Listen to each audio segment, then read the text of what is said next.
Hello students, today we shall discuss about alloys. Alloys are actually the mixture of different metals.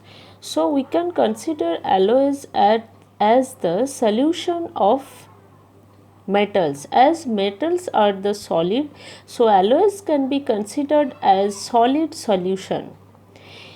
And in solution there are two components always they are present, they are a solvent and solute. So the metal which remain in excess amount, that is called the solvent, and that remain in less amount, that is called solute.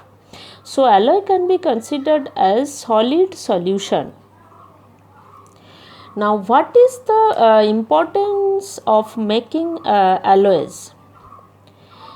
Because to increase specific usefulness of a metal, alloys are formed from that metal.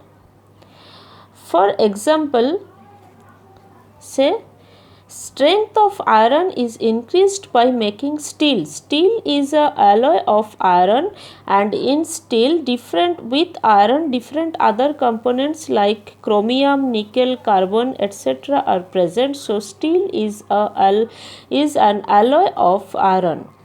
So what is the necessity of forming steel from iron? To increase the strength of iron, because steel is used to make or to form different substances like machines, buildings, etc. So steel should be of very high strength. So to increase the strength of iron, steel is formed.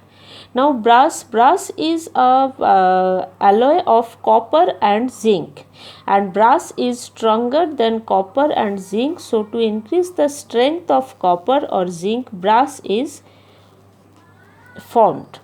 Now aluminium bronze is a alloy of aluminium, and this looks like gold because it has a shining look and it has golden yellow color.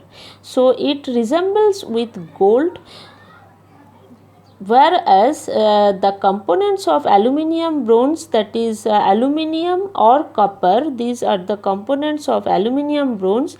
Aluminium or copper,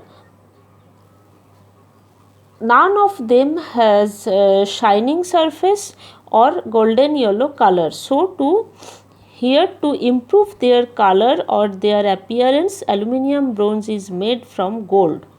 Now nichrome is a alloy of nickel, iron and chromium. So nichrome is used as electrical wire, whereas copper is also conductor of electricity and nichrome is also conductor of electricity, but nichrome has higher resistance towards electricity than copper.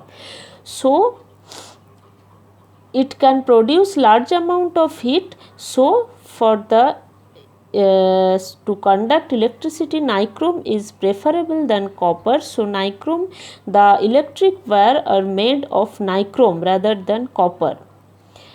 Now carbaloy is an alloy of tungsten, carbon and cobalt. This is very hard. It is as much hard as diamond. So to increase the hardness, carbaloy alloy is formed. Bell metal is an alloy of copper and tin. Bell metal is more sonorous than copper or tin. Sonorous means it can produce a very deep ringing sound. So bell metal is used to make bells.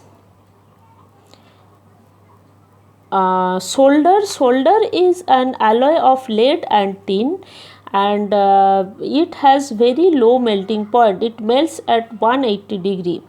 So solder is used in soldering purpose,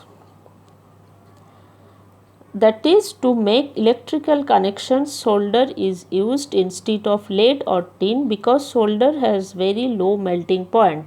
Now type metal is an alloy of lead and tin and antimony are mixed with lead to form type metal.